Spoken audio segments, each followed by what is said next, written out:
My lords, today we will hear about a race of lithoids who through hubris and arrogance overstepped by quite the margin, ultimately resulting in the total destruction of their capital world, star system, and eventually the capitulation of their entire empire. Dr. Kelsier has been studying the archaeological data that we have on this species, and he has much to report. The Sedimantis, according to retrieved data, were a powerful technocracy who occupied the galaxy roughly 450,000 years ago. They prided themselves with their ability to shape science into whatever they needed, and rightly so, as at the time they were one of the greatest powers in the galaxy. Despite this martial and scientific might, they had met a creature that gave them pause. Deep within the black hole system we know today as Blorg's Bane, a massive creature from another dimension threatened to disrupt the galaxy. Stuck fast within a gigantic interdimensional portal, a beast known as a dimensional horror was attempting to force its way through into our space and time, intent on gluttonous consumption. Desperate to prevent the horror escaping, the Sedimantis Empire assembled a huge strike force.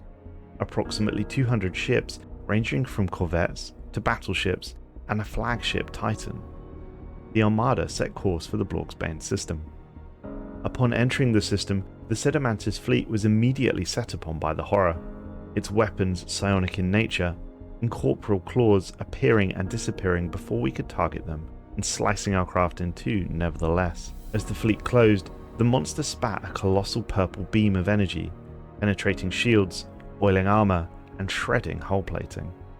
The fleet continued to press forward, kinetic batteries began to fire, the thumping rhythm of the cannons shaking the hulls of the warships.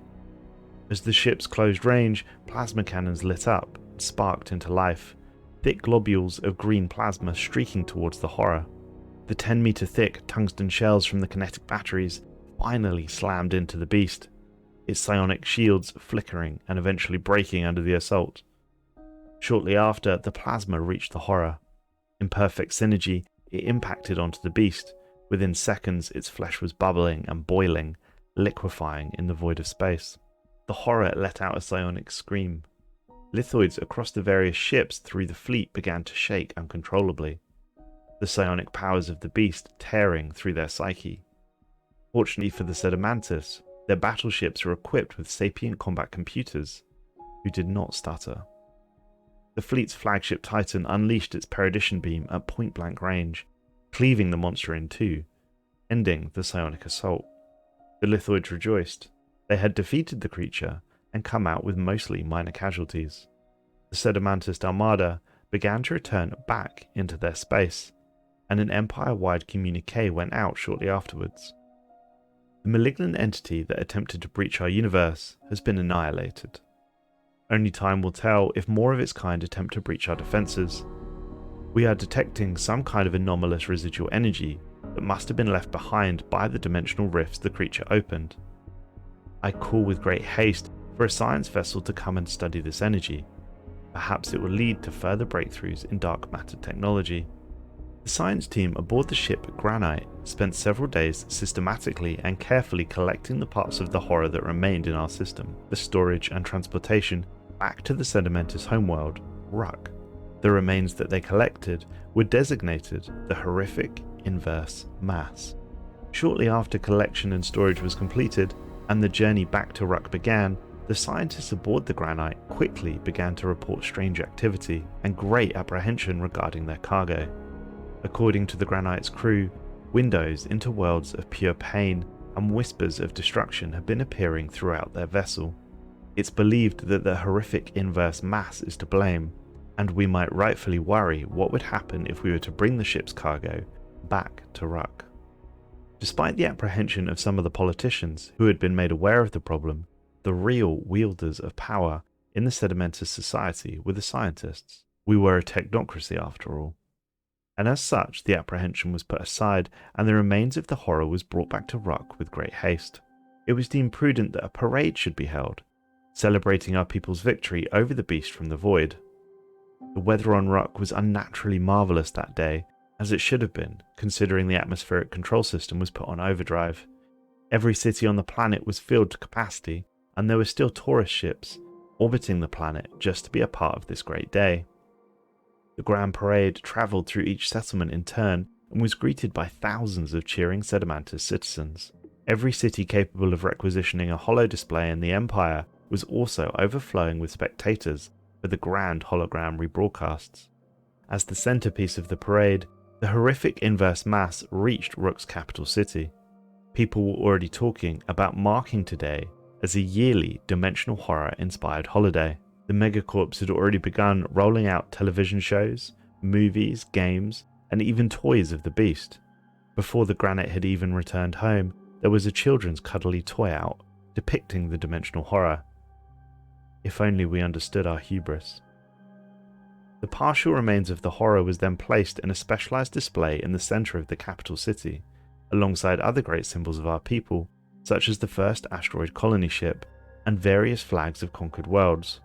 We hoped it would inspire generations to come. Today of all days, we stood united as one. Despite a proportion of the horrific inverse mass being put on display in the capital, the bulk of it was transported to our research stations across the planet.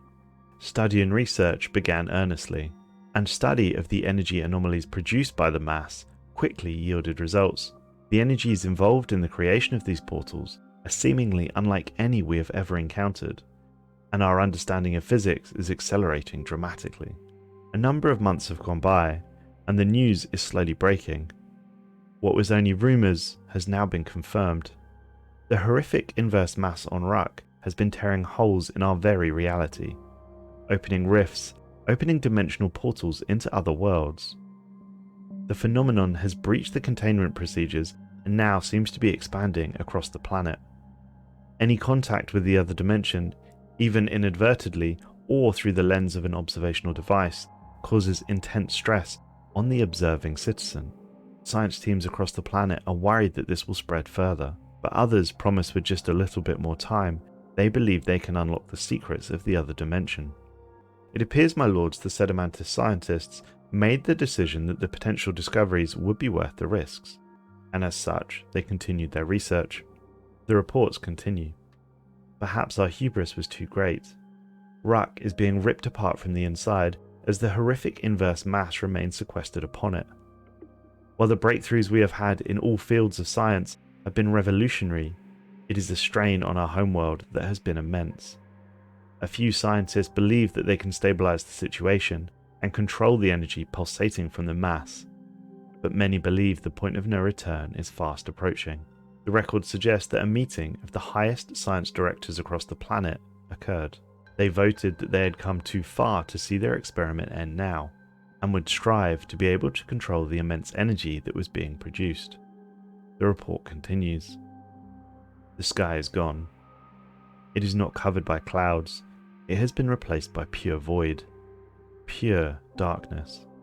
All that remains is patches of dirt in an ocean of nothingness. Everyone left on the planet is suffering in pure agony for every instant that passes.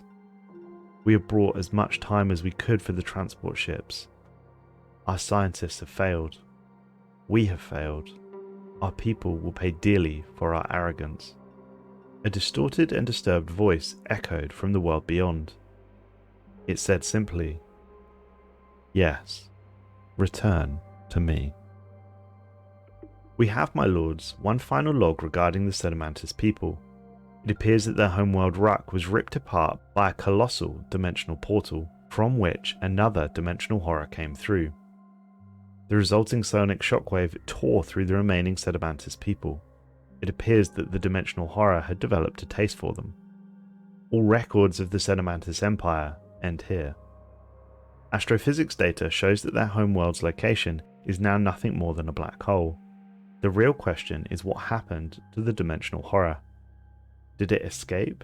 Did it feed on the remaining worlds within the Sedimantus Empire? And if so, where is it now? Thanks for watching, folks. I hope you enjoyed this story. If you want to hear another one, please click the video on screen now.